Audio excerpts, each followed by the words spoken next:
देवराज news, जनतेचा आवाज जनतेसाठी।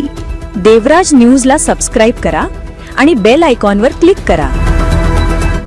मनमाड नगरपालिका निवडणुकीची मतदान प्रक्रिया पूर्ण झाली असून मतमोजणी 21 डिसेंबर रोजी होणार आहे।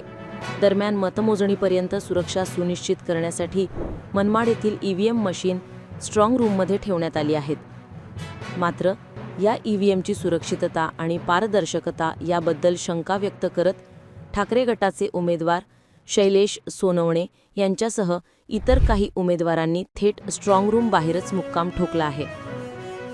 उमेदवारांनी भोजन, तात्पुरती निवास व्यवस्था आणि अगदी अंघोळीची सोयही स्ट्रॉंग रूम जवळच केली आहे।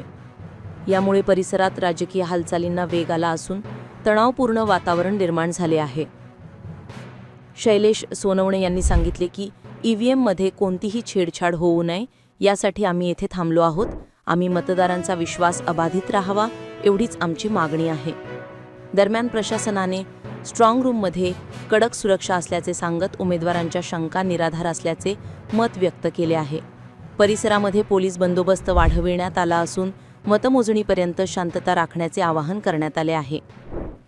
स्थानिक नागरिक आणि कार्यकर्त्यांची स्ट्रॉंग रूम परिसरात मोठी गर्दी होत असून 21 डिसेंबरच्या मतमोजणीवर सर्वांचे लक्ष लागले आहे।